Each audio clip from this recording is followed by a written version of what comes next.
ఓం మహాగణాధిపతయే నమః. ఓం గురుభ్యో నమః. ఓం శ్రీమాత్రే నమః. పరమేశ్వర స్వరూపమైనటువంటి జ్యోతిష, వాస్తు మరియు ఇతర అనేకమైనటువంటి శాస్త్రములను మనకు అందించినటువంటి మహర్షులకి నమస్కారం. హయగ్రీవ హయగ్రీవ హయగ్రీవేతి యో వదేత్ తస్య నిస్సరతే వాణి జహ్నుకన్యా ప్రవాహవత్. అరుణాం కరుణాతరంగితాక్షీం ధృతపాశాంకుశపుష్పబాణచాపాం అనిమాదిభిరావృతాం మయూకైః అహమిత్యేవ విభావయే భవానీం. శ్రీమాత్రే నమః. ప్రేక్షకులకి ఆ లలితాంబిక అమ్మవారి యొక్క అనుగ్రహం పరిపూర్ణంగా కలగాలని మనస్ఫూర్తిగా కోరుకుంటూ మనం ఈరోజు చెప్పుకోబోయేటువంటి టాపిక్ ఏమిటి అంటే, మనకేదైనా ఒక గొప్ప విషయం జరిగే ముందు అమ్మవారు చిన్న చిన్న సంకేతాలతో మనకి చెప్తూ ఉంటుంది. అది ఎలాగా అంటే, ప్రకృతి అమ్మవారిని చెప్పబడింది మన శాస్త్రాల్లో. కాబట్టి చిన్న చిన్న సంకేతాలతో నీకు గొప్ప విషయం జరగనుంది, కాబట్టి నువ్వేం దిగులు చెందకు. అలాగే మనకి ఏదైనా ఒక ఆపద వచ్చే ముందు కూడా అమ్మవారు చెప్తుంది. కాబట్టి ఈ సంకేతాలు అసలు ఎటువంటివి వచ్చినప్పుడు ఎటువంటివి జరగనున్నాయి, ఒకవేళ నిజంగా మనకి ఏదైనా చిన్నపాటి ఆపద వస్తుంది అన్నప్పుడు మనం దాని నుంచి బయటపడడానికి ఎటువంటి వాడికి అమ్మవారి నామంలో ఏ నామం చేసుకొని, లేకపోతే ఏ దానం ఇచ్చి, గోవుకి ఏది తినిపించి మనం ఆ యొక్క ఇబ్బంది నుంచి బయటపడవచ్చు అనేటువంటి విషయాలు మనం ఒక్కొక్కటిగా తెలుసుకుందాం.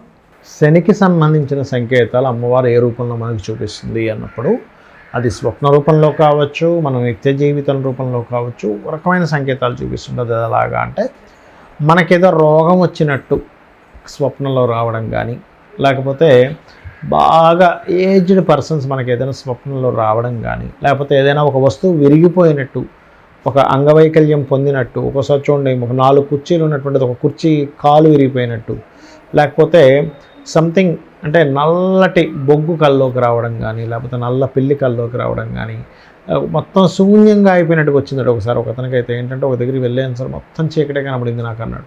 ఇప్పుడు వెంటనే నేను చెప్పింది ఏంటంటే, బాబు నువ్వు కాలభైరవ అష్టకం చదువుకో, నీకు ఏదైనా సరే ఇబ్బంది కలగాల్సింది పోతుంది అన్నప్పుడు. అంటే ఏమిటి, ఎప్పుడైనా సరే స్వప్నంలో మనకి నెగిటివ్గా ఏదైనా వచ్చింది అంటే వెంటనే ఉదయాన్ని నిద్రలేచిన వెంటనే కాలకృత్యాలు తీర్చుకొని దేవతారాధన తర్వాత ఆలయానికి వెళ్ళొచ్చి, ముఖ్యంగా మీరు చేయవలసినటువంటిది గజేంద్ర మోక్ష ఘట్టాన్ని వినండి. వింటే ఆ సంకేతం ముందుగా అమ్మవారు మనకి ఇచ్చింది, నువ్వు ఇలా జరగబోతుంది కాబట్టి నువ్వు దీనికి పరిహారం చేసుకోని, ఆ పరిహారాల ద్వారా మనం బయటపడవచ్చు, అందులో ఎటువంటి సందేహం లేదు. మరి నిత్య జీవితంలో శనికి సంబంధించిన సంకేతాలు ఎలాంటివి ఉంటాయి, ఎలాంటిది మనకు ముందుగా చెప్పబోతుంది. చాలామంది అంటూ ఉంటారు, ఏమంటే నాకు నెక్స్ట్ శని మహర్దశ వస్తుందండి, రేపటి నుంచి స్టార్ట్ అవుతుంది, ఈ మధ్య ప్రారంభమైంది, ఎలా ఉంటుంది అంటూ ఉంటారు. లేదా శని గోచారం మనకు చూడండి, ఒక్కోసారి ఏలినాడు శని, అష్టమ శని, అర్ధాష్టమ శని గోచారం ఎలా ఉంటుంది ఎందుకు అడుగుతుంటారంటే, ఒక్కొక్కసారి అదే శని గోచారం మంచిని ఇస్తుంది, ఒక్కొక్కసారి ఇబ్బందిని ఇస్తుంది. అది మంచిని ఇబ్బందిని ఎందుకు ఇస్తుంది అనేది మన పర్సనల్ చార్ట్లో ఉండేటువంటి గ్రహాల యొక్క స్థితిని బట్టి ఉంటూ ఉంటుంది. కాబట్టి అది నెగటివ్ ఫలితాలు రాబోతున్నాయి మన ప్రారంధ కర్మ ద్వారా అనేటువంటిది నిత్య జీవితంలో ఎలా జరుగుతూ ఉంటుంది అంటే, బద్దకిస్తూ ఉంటారు, ఎక్కువగా నిద్రపోతూ ఉంటారు. అదేవిధంగా మనకి చేసేటువంటి వృత్తిలో ఎప్పుడూ ఏదో ఒక గొడవ జరుగుతూ ఉంటుంది. శని యొక్క గోచారం సరిగా లేనట్లయితే మన కింద సహకరించే వాళ్ళు, మన కింద పనిచేసే వాళ్ళు నిలబడరు, వెళ్ళిపోతూ ఉంటారు.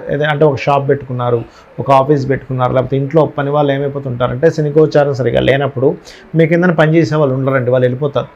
ఇంట్లో పని మనిషి టక్కని మానేస్తుంది, లేకపోతే లీవ్ తీసేసుకుంటుంది, ఏదో కారణాలు చెప్తూ ఉంటారు, వాళ్ళు వెళ్ళిపోతారు. అప్పుడేంటి, ఆ శ్రమ మనం పడాలి కదా. శని అంటే శ్రమకారకుడు కాబట్టి శని యొక్క గోచారం నెగిటివ్గా జరుగుతుంది. అలా కాకుండా మంచి వర్కర్స్ దొరికారు, మీకు చాలా మంచిగా సపోర్ట్ చేసే వాళ్ళు దొరికారు, చాలా మంచి వాళ్ళు ఉన్నారు అన్నప్పుడు అప్పుడు ఏమవుతుంటుందంటే, మీకు అది పాజిటివ్గా పనిచేస్తూ ఉంటుంది. ఎప్పుడైతే పాజిటివ్గా పనిచేస్తుందో అర్థమైందో మీకు శని బాగున్నాడు అని అర్థం. మరి ఇలాంటప్పుడు ఏం చేయాలి, లలితా సహస్రనామాలు దీనికి ఏదైనా నామం ఉందా అంటే, మనకి కొన్ని రెమెడీస్ చెప్తాను, దాంతోపాటు నామం కూడా చెప్తాను. అయితే మొట్టమొదటిగా మీరు చేయవలసింది ఏమిటంటే, నవగ్రహాల్లో శని, కుజ, కేతు గ్రహాల దగ్గర దీపారాధన చేయండి. శనివారాలు ప్రత్యేకంగా ఆంజనేయ స్వామి ఆలయానికి కానీ, సుబ్రహ్మణ్యేశ్వర స్వామి ఆలయానికి కానీ వెళ్ళండి. అక్కడ సింధూర లేపనం చేయిస్తారు ఆంజనేయ స్వామికి, అది చేయించండి. ఖచ్చితంగా మీకు ఏదైనా దోషభూయిష్టంగా ఉన్నట్లయితే మీ జన్మజాతకంలో దోషం అనేది తొలగుతుంది. దీంతోపాటు గోవుకి బెల్లం తినిపించండి శనివారం ఖచ్చితంగా మీకు దోషం అనేది తగ్గుతుంది. అలాగే లలితా సహస్రనామాల్లో అనాకలిత సాదృశ్య చుబుకశ్రీ విరాజితాయై నమః, దీనికి ముందు ఓము లాస్ట్లో నమః కలుపుకొని ఓం అనాకలిత సాదృశ్య చుబుకశ్రీ విరాజితాయై నమః అనే నామస్మరణ చేసుకున్నట్లయితే ఖచ్చితంగా మీకు దోషం తొలగడము, ఫైనాన్షియల్గా కానీ లేట్ అవుతున్న విషయాలు కానీ ఇవన్నీ కూడా పాజిటివ్గా వస్తూ ఉంటాయి. అదేవిధంగా ఎప్పుడైనా సరే పాజిటివ్గా ఫలితాలు జరిగేటప్పుడు ఏమవుతుంటుందంటే పెద్దవాళ్ళతో అంటే బాగా ఏజ్డ్ పర్సన్స్ వల్ల మీకు మంచి జరుగుతూ ఉంటుంది. అది నెగిటివ్ ఫలితాలు ఇస్తున్నాం. ఏజ్డ్ పర్సన్స్ వల్ల ఇబ్బంది జరుగుతుంది అంటే అలాగా వాళ్ళ పాపం చూసుకోకుండా చేసేటువంటి చిన్న పనుల వల్ల మీరు నష్టపోతుంటారు. కానీ అదంతా ఏమిటి మనం పాస్ట్ లైఫ్లో చేసుకున్న కర్మ వల్ల జరుగుతుంది అనేటువంటిది మనం అర్థం చేసుకోవాలి.